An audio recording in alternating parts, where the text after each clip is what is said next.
안녕하세요.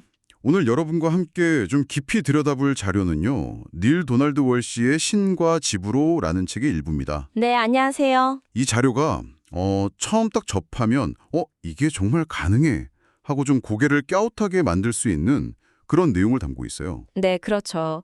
꽤 파격적인 주장이 담겨 있죠. 바로 우리가 우리 자신의 죽음까지도 어쩌면 그 방식이나 시기까지도 스스로 선택한다는 개념이거든요. 맞습니다. 그래서 오늘은 단순히 정보를 요약하기보다는 이 짧은 글에 담긴 삶과 죽음, 또 의식에 대한 독특한 관점을 좀 파헤쳐 보려고 합니다. 이게 왜 나왔고 우리 삶에 어떤 의미를 던지는지 그 핵심을 한번 같이 이야기 나눠보죠. 네, 좋습니다. 자, 이 자료는 우리가 가해자도 피해자도 아니다.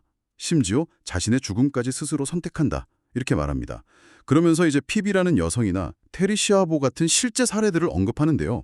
이게 도대체 무슨 뜻일까요? 네, 그 사례들이 상당히 강렬하죠. 그쵸. 자료 보면 피비라는 분은 새해 첫날에 죽기를 원했고 실제로 그날 돌아가셨다고 해요. 근데 이게 좀 글쎄요. 본인이 암에 걸리고 싶었을까요? 아니면 그렇게 빨리 떠나고 싶었을까? 남은 가족들한테는 이 이야기가 좀 상처가 될 수도 있을 것 같고요. 네, 충분히 그렇게 생각할 수 있습니다. 감정적으로 받아들이기 어려운 부분이죠. 테리 시아보의 경우는 또 더 복잡하잖아요.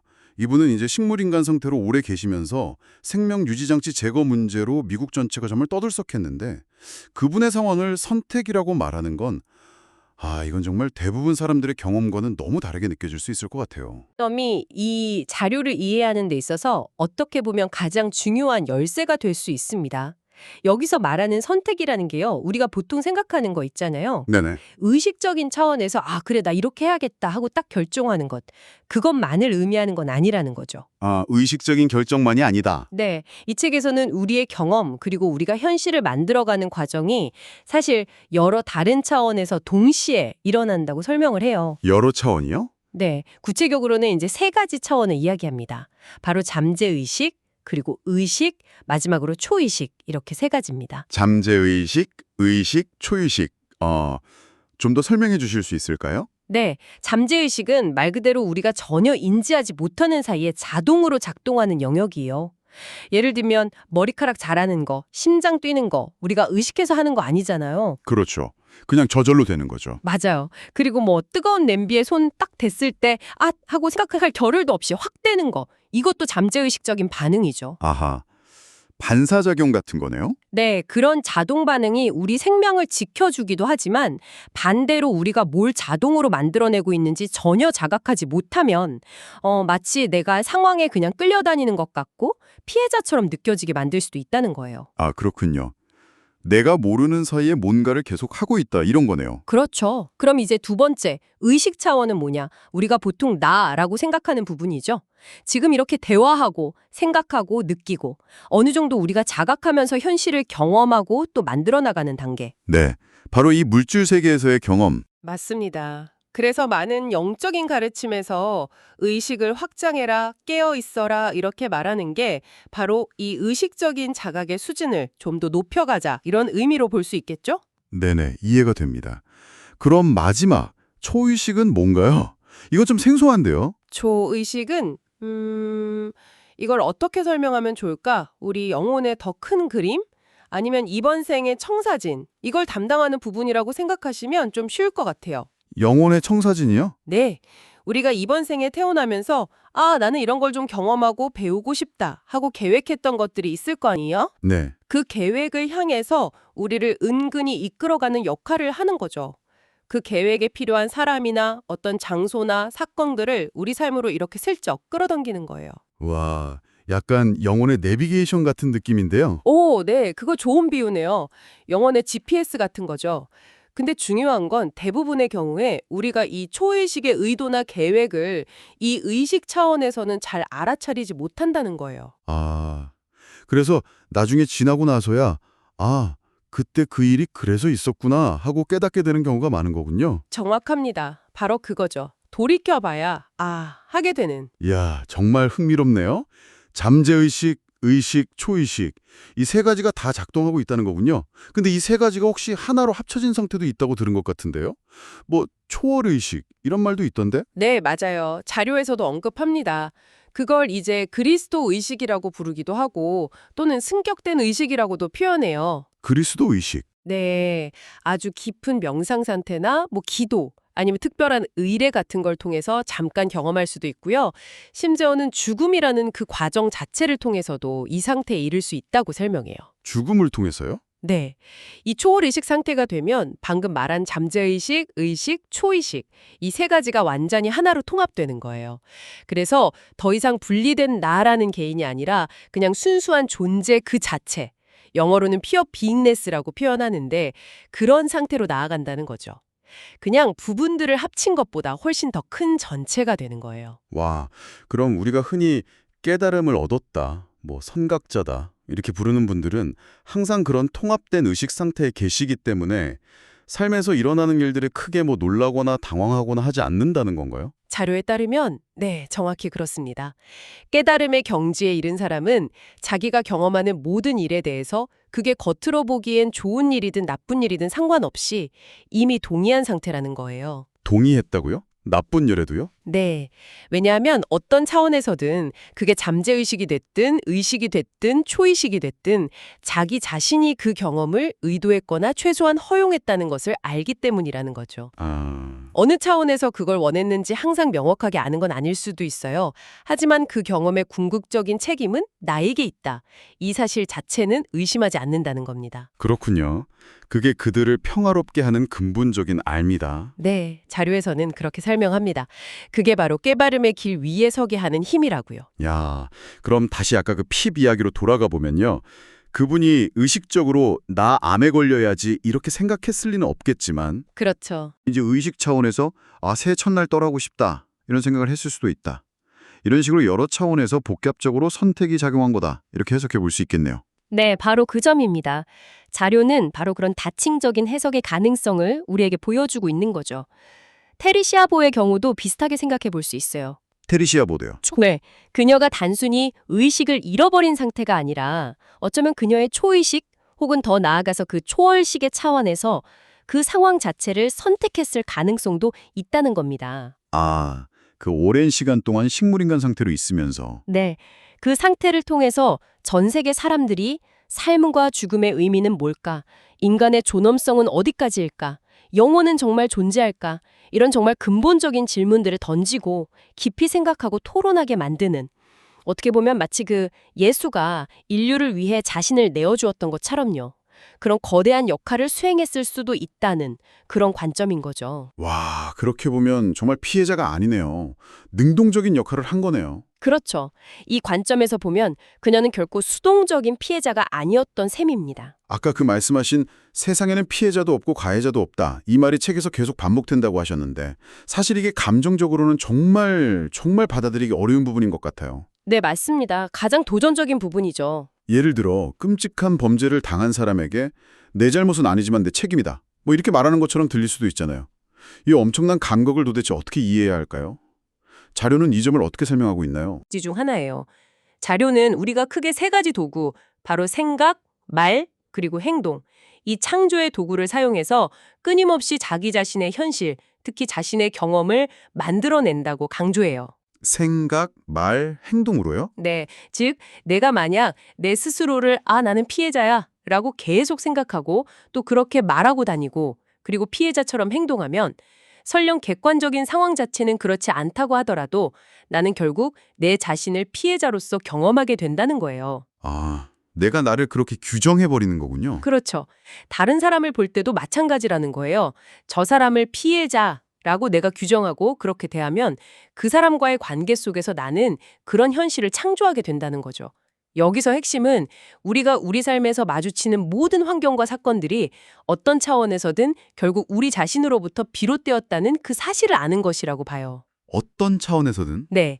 의식적으로 내가 원해서 창조했다면 당연히 내가 했지 하고 자각하겠죠. 하지만 그게 잠재의식이나 초의식 차원에서 창조된 거라면 우리는 그걸 의식적으로는 자각하지 못할 수도 있어요. 네네. 하지만 우리가 그것을 인식하든 못하든 그 창조의 주체는 바로 나 자신이라는 겁니다. 이 관점에서 본다면 내가 만들어낸 상황의 피해자가 된다는 것은 논리적으로 불가능하다는 결론에 이르게 되는 거죠. 어렵네요. 네, 물론 이게 뭐 쉽게 그렇구나 하고 동의하거나 당장 위안을 얻을 수 있는 그런 개념은 아니라는 점은 분명합니다. 머리로는 이해해도 가슴으로 받아들이기까지는 시간이 걸릴 수 있죠. 네. 모든 현실을 스스로 창조한다는 그 관점이 심지어 우리가 이 세상에 태어나기 이전의 상태에 대한 이야기로까지 확장되는 것 같아요. 자료에서는 우리가 태어나기 전에도 이미 의식이 있고 자신을 자각하고 있었다고 하던데 오히려 태어나면서 해체된다는 표현이 나오더라고요. 이건 또 무슨 의미일까요? 네. 그 부분은 약간 비유적인 설명인데요. 우리가 본래는 하나였던 완전한 존재, 단일체라고 표현하는데 그런 존재가 이 물질 세계에 태어나면서 크게 세 부분, 즉 몸, 마음, 영혼으로 나뉘는 것, 혹은 앞서 설명드린 잠재의식, 의식, 초의식이라는 세 가지 측면으로 분리되는 것을 해체라고 표현한 거예요. 나뉜다는 의미군요. 네. 그리고 이 세 부분 중에서 특히 마음, 즉 우리가 보통 의식이라고 부르는 그것을 도구로 사용해서 생각하고 말하고 행동함으로써 우리가 이 세상에서 경험하게 될 현실을 이제 의식적으로 창조해 나간다. 이렇게 이야기하는 거죠. 그렇군요.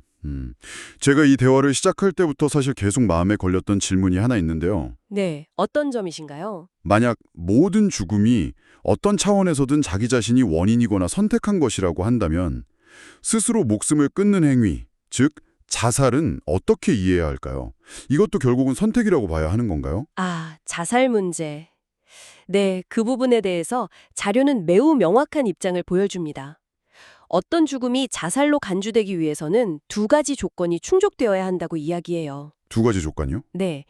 첫째는 자신이 지금 무엇을 하고 있는지 의식적으로 분명하게 자각하고 있어야 한다는 거고요. 둘째는 그 목적이 삶의 경험을 온전히 마치고 다음 단계로 나아가는 완결을 위해서가 아니라 현재의 고통스러운 현실로부터 그저 달아나기 위한 것이어야 한다는 점입니다. 달아나기 위한 것. 네.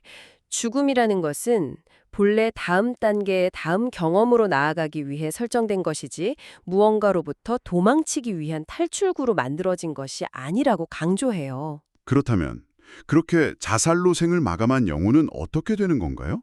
우리가 흔히 생각하듯이 지옥에 간다거나 벌을 받게 되는 건가요? 이 자료에 따르면 사후세계에는 우리가 생각하는 그런 벌이라는 개념 자체가 없다고 합니다. 벌이 없다고요? 네. 신은 판단하지 않고 오직 사랑할 뿐이며 자살한 영혼 역시 그 신의 사랑 안에 그대로 머문다고 말해요. 그러니까 영혼 자체는 괜찮다는 거죠. 문제 없다는 거예요. 다행이네요. 하지만 그들이 본래 이번 생에서 이루려고 했던 것, 배우려고 했던 것, 즉 삶의 목적과 완결은 이루지 못하게 되는 거죠. 그리고 어쩌면 진짜 고통은 사실 남겨진 사람들이 겪게 된다고 이야기해요. 남겨진 사람들이요? 네, 상상할 수 없는 충격과 상실감, 또 죄책감, 내가 왜 막지 못했을까 하는 자책감, 이런 것들 속에서 아주 힘겨운 시간을 보내게 되죠. 그리고 더 중요하게 지적하는 점이 있습니다. 바로 자살을 통해서는 결코, 절대로 고통스러운 상황이나 문제로부터 벗어날 수 없다는 거예요. 벗어날 수 없다고요?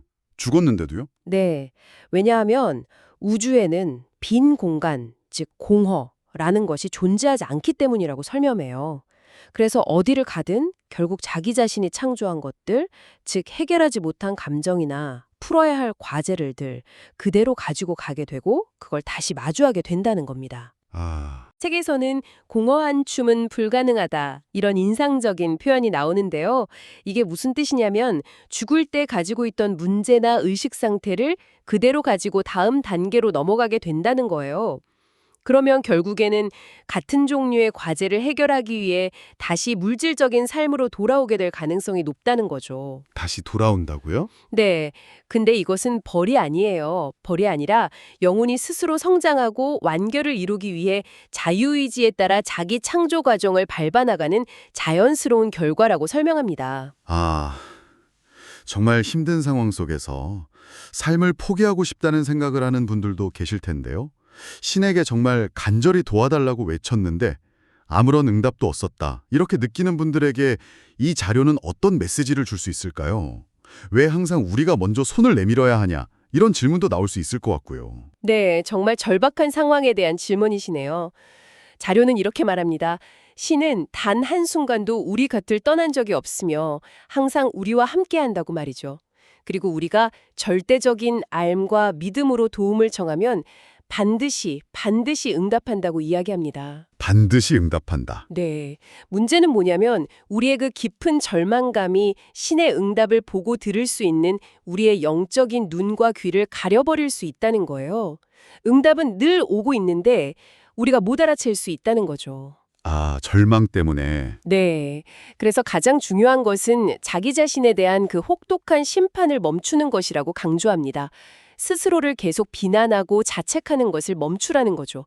신은 우리를 절대로 판단하지 않으며 있는 모습 그대로 완전하게 보고 지극히 사랑한다는 메시지를 정말 반복해서 전합니다. 자신에 대한 심판을 멈추는 것. 네.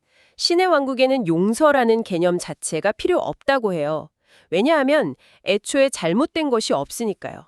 오직 중요한 것은 나는 누구인가, 즉 자신의 진짜 정체성에 대한 암이라고 말합니다. 이 암에 도달할 때 그동안 우리를 괴롭혔던 외로움이나 무가치함, 절망감 같은 것들이 마치 눈 녹듯이 스르르 사라진다고 합니다. 그렇군요. 그리고 또 하나, 우리 눈에는 보이지 않지만 수많은 천사들이 우리를 돕기 위해 항상 우리 주위를 둘러싸고 있다고 해요. 그러니 그 도움을 기꺼이 받아들이고 또 내가 받은 도움이나 선물, 치유를 다른 이들에게 나누라고 조언합니다. 주는 것을 통해서 받게 되고 다른 이를 치유함으로써 나 자신이 치유된다는 우주의 원리를 다시 한번 강조하는 거죠. 네.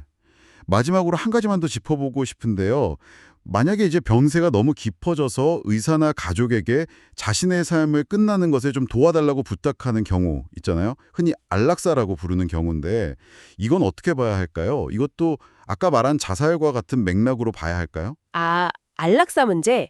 네, 자료는 안락사와 자살을 명확하게 구분하고 있습니다. 아, 다른 건가요? 네, 안락사는 의학적으로 볼 때 더 이상 회복 가능성이 없고 삶의 남은 과정이 정말 극심한 고통이나 인간적인 존엄성을 유지하기 어려운 상태로만 채워질 것이라고 판단될 때 당사자의 분명한 의사에 따라서 고려될 수 있는 하나의 선택지라는 입장입니다. 네.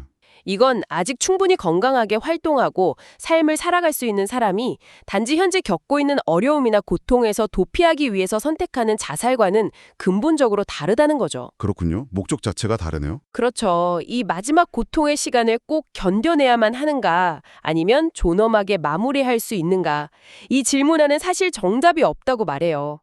각 영혼에게는 자신에게 맞는 답이 있으며 우주적인 관점에서 볼 때 부정확한 답이란 없다고 이야기합니다. 네, 알겠습니다. 오늘 이렇게 함께 살펴본 신과 지브로의 내용은 와, 정말 우리가 너무나 당연하게 여겨왔던 삶과 죽음, 그리고 고통, 책임 이런 개념들에 대해서 아주 근본적인 질문을 던지는 것 같습니다. 네, 그렇죠. 상당히 깊은 주제였습니다. 우리가 의식하든 못하든 우리 경험의 창조자이고 심지어 죽음조차도 우리 영혼의 더 큰 여정 안에서는 어떤 목적을 가진 선택일 수 있다. 어쩌면 선뜻 받아들이기는 쉽지 않을 수도 있지만 굉장히 흥미로운 관점이었던 것 같습니다. 네, 맞습니다. 특히 그 잠재의식, 의식, 초의식이라는 의식의 세 가지 차원에 대한 설명, 그리고 세상에는 피해자가 없다는 그 반복적인 메시지는 우리 각자가 자신의 삶과 경험을 앞으로 어떻게 바라보고 또 만들어갈 것인가에 대해서 깊은 성찰을 요구하는 것 같아요. 네, 그래서 마지막으로 여러분께 이런 질문을 한번 던져보고 싶습니다. 만약에요, 정말 만약에 이 자료의 말처럼 우리가 진실로 자신의 모든 현실을, 심지어 가장 어렵고 고통스러운 경험까지도 어떤 차원에서든 우리 스스로가 창조하고 선택한 것이며 죽음을 통해서조차 삶의 근본적인 과제로부터 도망칠 수 없다면, 그렇다면 지금 여러분이 겪고 있는 모든 일들, 특히 가장 힘들다고 느껴지는 바로 그 상황들을 내 영혼의 성장과 배움을 위해 스스로 마련한 과정의 일부로 한번 바라보는 것은 어떨까요? 아, 관점을 바꾸어 보는 거네요. 네.